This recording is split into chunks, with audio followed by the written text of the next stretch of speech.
அஸ்ஸலாமு அலைக்கும் வரஹ்மத்துல்லாஹி வபரகாத்துஹு. இன்றைக்கு நாங்கள் மாலிகி யௌமித்தீன் என்ற சூரா ஃபாத்தியால வர ஆயத்தோட அர்த்தத்தை பார்க்க போகிறோம் இன்ஷா அல்லாஹ். சரி, இது முதலாவது நாங்கள் பார்ப்போம் யௌமி அத்தீனியில் இருக்கிற இது ரெண்டு கடைசிலேருந்து ஸ்டார்ட் ஆகிற லேசி தமிழில் படித்து கொடுக்க போகலை. அப்போ யௌமியும் அத்தீனிக்கும் என்ன சம்பந்தம்னு பார்ப்போம். யௌமியை பார்த்தோன்னே உங்களுக்கு விளங்குது, யௌமியில் அல் இல்லை, அல் இல்லை. அதே மாதிரி யௌமி பாரம் இல்லை, யௌமின்னும் இல்லை, அல் யௌமியும் இல்லை. ஸோ அப்போ அல் இல்லை, பாரம் இல்லை. ஒரு இஸ்முக்கு அல் வராட்டி பாரம் இல்லாட்டி உங்களை தலைக்கு வரணும். இது முதாஃபை கேளும். ஆனால் ஒரே ஒரு ரூல், ஒரே ஒரு கண்டிஷன், நிபந்தனை, அதுக்கு புற வார வார்த்தை ஜர்ராயிக்கணும். அப்போ பாருங்கள், அதுக்கு புற வார வார்த்தை அத்தீனி என்று வந்திக்குது. அத்தீனி ஜர்ராயிக்குது. பாருங்கள், தீனி ஈஎன்ல முடிஞ்சிக்குது. அப்போ உங்களுக்கு தெரியும் அது ஜர் என்று சொல்லி அத்தீனி ஜர்ராயிக்குது. அப்போ இது யௌமி அப்போ முதாஃபாயிக்குது, அத்தீனி ஜர் சுட்டி முதாஃபிலேக்குது. அது பாருங்கள், அது சுட்டினா அடியில் மூ என்று போட்டிக்கு முதாஃபுக்கு, முதாஃபிலே என்று போட்டிக்கு அத்தீனிக்கு. சரிதானே? யௌமிக்கு மூ என்று. அப்போ இது இதாஃபா. இது ரெண்டுக்கும் சேர்த்தா நாங்கள் சொல்கிற இதாஃபா. இது அர்த்தம் எப்படி வரும்? இது ரெண்டுக்கு இடையில் உடே என்ற அர்த்தம் வரும். சரி, அப்போ இது அர்த்தம் என்ன? அத்தீனி என்றால் தீர்ப்பு என்ற அர்த்தம் எடுக்கலும். யௌம் என்று சொன்னால் எங்களுக்கு தெரியும், அல் யௌம் என்று சொன்னால் நாள் என்ற அர்த்தம். சரிதானே? அப்போ யௌமித்தீன் எப்படி நாங்கள் மொழிபெயர்க்கிறேன்டா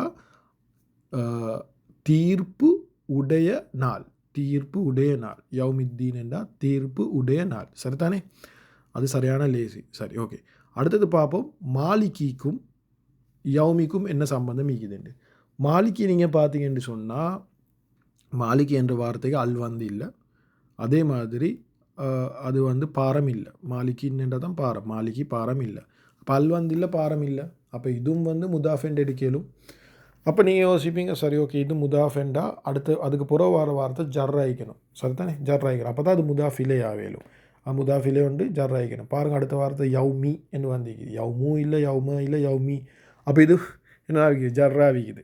அப்போ மாலிகி என்றது முதாஃப் ஆகிக்குது, யௌமி என்றது முதாஃப் இலேயே ஆகிக்குது, முதாஃப் இலேயே ஆகிக்குது. அப்போ இப்போ பாருங்கள், இதை யௌமி என்ற வார்த்தை ஒரு ஸ்பெஷல் வார்த்தை பாருங்கள். அதில் மாலிகியோட பார்க்கல யௌமி முதாஃபிலை. ஏன்னா மாலிகி முதாஃப், யௌமி முதாஃபிலை. ஆனால் யௌமியும் அத்தீனியும் பார்க்க போகலை. யௌமி முதாஃப் ஆகிக்குது, அத்தீனி முதாஃபிலே ஆகிக்குது. அப்படின்ற யௌமி இது ரெண்டுக்கு நடுவில் இருந்து ஒன்றுக்கு முதாஃபிலே ஆகிக்குது, ஒன்றுக்கு முதாஃப் ஆகிக்குது. அப்போ யௌமி என்ற வார்த்தை ஒரு நேரத்தில் முதாஃபிலேயாக மாறுது, ஒரு நேரத்தில் முதாஃபா மாறுது. சுப்ஹானல்லாஹ். ஸோ அல்லா சுப்ஹானஹு அது யௌமியை நடுவில் போட்டு அது ரெண்டு தன்மையும் அதுக்கு கொடுத்திருக்கிறான், பார்க்க போகலை. சரி, எப்படி? சரி, அப்போ மாலிகி என்றது முதாஃப், யௌம் என்றது முதாஃபிலை. இது ரெண்டுக்கு இடையில் அர்த்தம் உடே என்று வரும். இதாஃபா உடே என்று வரும். கீழே எழுதிக்குது பாருங்கள். சரி, ஓகே. இப்போ இது அர்த்தம் என்ன? மாலிகி என்றால் அரசன், அதிபதி என்ற அர்த்தம் எடுக்கலும் எங்களுக்கு. யௌம் என்றால் நாள் எங்களுக்கு தெரியும். அப்போ அது ரெண்டுக்கு உடைய போட்டால் நாள் உடைய அதிபதி, நாளுடைய அதிபதி. ரைட். அப்போ நாங்கள் பார்த்தோம் அத்தீனி என்ற தீர்ப்பு, யௌமி என்ற நாள், தீர்ப்பு உடைய நாள், ரெண்டு முதாஃப் முதாஃபிலை, தீர்ப்பு உடைய நாள் உடைய அதிபதி. அப்போ மாலிக் யௌமித்தீன் என்ற என்ன அர்த்தம்? என்ன? தீர்ப்பு உடைய நாளுடைய அதிபதி, தீர்ப்பு நாளுடைய அதிபதி. நாங்கள் சும்மா சொல்கிறேன்டா. ஆனால் சரியாத நீங்கள் உடைய ரெண்டுக்கும் போட்டு ரெண்டுமே முதாஃபிலை சுற்றி பார்க்குறேன்டா. தீர்ப்பு உடைய நாளுடைய அதிபதி, தீர்ப்புடைய நாளுடைய அதிபதி. சரி, இப்போ இன்னொரு பிரச்சனை வருது. இது மாலிக்கு ஏன் ஜர்ராவிக்குது? நாங்கள் முதல்ல சொன்னேன் தானே, இது ஒரு விஷயம் ரஃபாவாக இருந்தால் நோமலாக கேள்வி கேட்க தெரியல, ஆனால் ஜர்ரா இருந்தால் கேள்வி கேட்கணும். ஏன் மாலிக்கு ஜர்ராவிக்குது? மாலிக்கு ஏன் ஜர்ராவிக்குதுன்றா, எப்படி ரஹ்மானி ஜர்ராவிச்சோ அதே மாதிரி மாலிக்கு என்றதும் எப்படி ரப்பி ஜர்ராவிச்சோ ரஹ்மானி ஜர்ராவிச்சோ அதே மாதிரி மாலிக்கின் ஜர்ராவிக்குது. அதுவும் அல்லாஹ் என்ற வார்த்தையோட சிஃபா. பாருங்கள், அல்லாஹி என்ற வார்த்தை அது அல்ஹம்து லில்லாஹில வந்துச்சு. அது லில்லாஹில வர அல்லாஹ் என்ற வார்த்தைக்கு சிஃபா தான் இன்னும் மாலிக்கி. பாருங்கள், லில்லாஹி என்ற போகல அதுவும் ஜர்ரு, மாலிக்கியும் ஜர். அதுதான் ஜர்ராவிக்குது. ரெண்டாவது அல்லாஹ் என்ற வார்த்தை உண்டு, மாலிகி என்று உண்டு, ஒரு அரசர், ஒரு அதிபதி. அப்புறம் ரெண்டுமே ஆண், பெண் என்றதுக்கு அடையாளம் இல்லை மாலிகிலேயும். அது சொல்லி ரெண்டுமே ஆண்.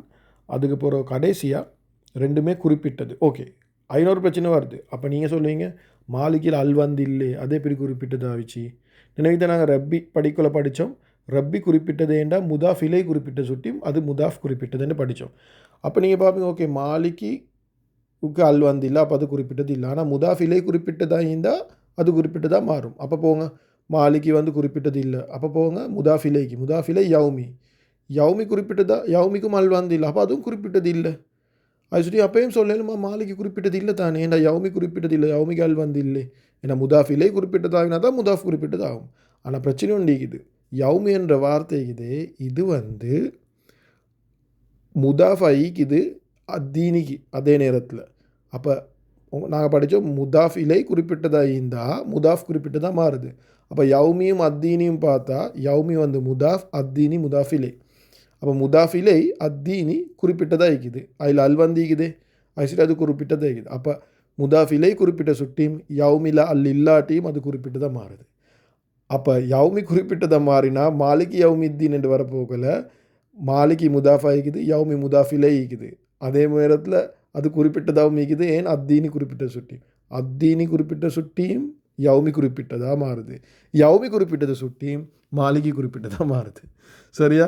டிரெக்டாகவே முதாஃபிலை இல்லாட்டியும் முதாஃபிலை இன்னொரு முதாஃபிலை பேய்த்து யௌமி குறிப்பிட்டதாக மாறி அது சுட்டி மாலிகியும் குறிப்பிட்டதாக மாறுது. சுப்ஹானல்லாஹ், யோசிச்சு பாருங்கள். இதெல்லாம் யோசித்து எப்படி அல்லாஹ் சுப்ஹானஹு வ தஆலா குர்ஆனை இறக்கிக்கிறாண்டு எங்களுக்கு இதை பார்க்கலே சும்மா ஷொக் ஆகிக்குது. சரியா? அப்போ மாலிக்கியும் குறிப்பிட்டதாக மாறுது.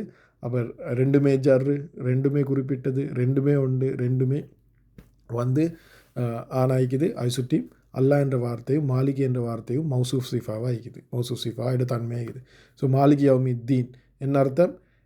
தீர்ப்பு நாளுடைய அதிபதி, தீர்ப்பு நாளுடைய அதிபதி ஆகிய அல்லாஹ். ஏன் ஆகிய வந்துச்சு? அது மௌசூஃப் சிஃபா சுட்டி, தீர்ப்பு நாளுடைய அதிபதி ஆகிய அல்லாஹ். அப்போ நாங்கள் சூரா ஃபாத்தியா ஓத போகல எல்லாம் புகழும் அல்லாஹ்வுக்கே என்று சொல்லிவிட்டு அல்ஹம்து லில்லாஹி என்று சொல்லிவிட்டு நாங்கள் நினைக்கணும் அல்லாஹ் சுப்ஹானஹு வ தஆலா எப்படிப்பட்டவன்? அவன் ரப்பில் ஆலமீன், உலக அகிலங்களுடைய ரப்பு. சரியா? அர் ரஹ்மானிர் ரஹீம், சரியான இறக்கம், இறக்கமுடைய ரப்பு, இறக்கமுடைய அல்லாஹ், அல்லாவுடைய சிவா ரப்பில் அல்லாஹ், இறக்கமுடைய அல்லாஹ் சுப்ஹானஹு வ தஆலா. அதுக்கப்புறம் நாங்கள் சொல்கிறோம் தீர்ப்பு நாளுடைய அதிபதியாகிய அல்லாஹ் சுப்ஹானஹு வ தஆலா. இது எல்லாமே சூரா ஃபாத்தியாவோட 3 ஆயத்து ஓதக்குள்ள எங்கள்ட தலைக்கு வரணும். என்ற ரப்புடைய அல்லாஹ் சுப்ஹானஹு வ தஆலா அவனை இன்ட்ரடியூஸ் பண்ணுறான், அவரை அறிமுகப்படுத்துகிறான். இதுகளை வச்சு அவன் தான் எல்லாத்தையும் முழு உலகங்கள் அனைவரையும் மனுஷர் அனைவரையும் எல்லாமே வந்து படைத்து பரிபாலித்து போஸ்ட்டு கொண்டிருக்கிறவன் தான் ரப்பு. ஐட அர்த்தம் ரப்புட அர்த்தம் சொல்கிறாங்க. ஸோ தஃப்சீரில் நாங்கள் டீட்டெயிலாக பார்ப்போம். எப்படி சரி? மாலிக் யௌமித்தீன் அர்த்தம் தீர்ப்பு உடைய நாள் உடைய ரப்பு. அப்புறம் அல்லாஹ் சுப்ஹானஹு வ தஆலா சொல்கிறான் அவன் இறக்கம் உள்ளவன். ஆனால் அல்லாஹ் சுப்ஹானஹு இன்னொரு விஷயம் சொல்கிறான், அதெல்லாம் சரி, உங்கள்கிட்ட எல்லா விஷயத்துக்கும் கேள்வி கேட்கப்படும். அதுதான் தீர்ப்பு நாளில் நீங்கள் செய்கிற அனைத்துக்கும் நான் இறக்கம் என்று சொல்லி எங்களுக்கு வந்து அல்லாஹ் சுப்ஹானஹு வ தஆலா இறக்கம் தானேன்னு பாவம் செஞ்சு கொண்டு இருக்கலாம். அல்லாஹ் சுப்ஹானஹு மன்னிக்கக்கூடியவன், அதுதான் ரஹ்மான் ரஹீம் முதல்ல வந்துட்டு. ஆனால் அதுக்காக வேண்டி பாவம் செஞ்சு கொண்டு இருக்கலாம். என்ற தீர்ப்பு நாள் என்று ஒன்று இருக்குது, அதில் கேள்வி வேறுபடும். அதில் அதிபதி வந்து எங்கள்ட அல்லாஹ் சுப்ஹானஹு வ தஆலா தான். அதே மாதிரி அல்லாஹ் சுப்ஹானஹு வ தஆலா நினைவு காட்டுறான், என்ற சிலவங்களுக்கு அல்லாஹ் சுப்ஹானஹு வ தஆலா நிறைய இறக்கம் என்னொன்னே அப்போ வேண்டி மட்டும் பாவம் செய்யலுமே அப்படின்னு தலைக்கு வந்துடும். அது சொல்லி அல்லாஹ் சுப்ஹானஹு வ தஆலா இல்லை மாலிக் யௌமித்தீன் அதே நீங்கள் தலையில் வச்சுக்கோங்க. எல்லாம் செய்கிற அணுவளவு விஷயம் செஞ்சாலும் அதுவும் கியாமத் நாளில் காட்டப்படும். சுப்ஹானல்லாஹ், அதை கியாமத் நாளில் ஃபுல் குர்ஆனில் இருக்கிற அத்தனை கியாமத் நாளை பற்றி ஆயத்தும் கூட தலைக்கு வரணும். மாலிக் யௌமித்தீன் என்று சொல்ல போகலை. ஹைர் இன்ஷா அல்லாஹ். தஃப்சீர் பண்ணுறது நோக்கம் இல்லை. இப்போ நான் நினைக்கிறேன் விளங்கிக்கும் என்று தீர்ப்பு உடைய நாளுடைய அதிபதி ஆகிய அல்லாஹ் சுப்ஹானஹு வ தஆலா. அப்போ இது எல்லாத்துக்குமே மூணுமே முதாஃபிலை அந்த இதில் இதாஃபால தான் எல்லாமே சம்பந்தப்படுத்திக்குது. ஹைர் இன்ஷா அல்லாஹ். நாங்கள் இன்னொரு டைமில் அடுத்த ஆயத்தை பார்ப்போம் இன்ஷா அல்லாஹ். சுப்ஹானல்லாஹி வ பிஹம்திஹி சுப்ஹானக்கல்லாஹி வ பிஹம்திக அஷ்ஹது அல்லா இலாஹா இல்லா அன்த அஸ்தக்ஃபிருக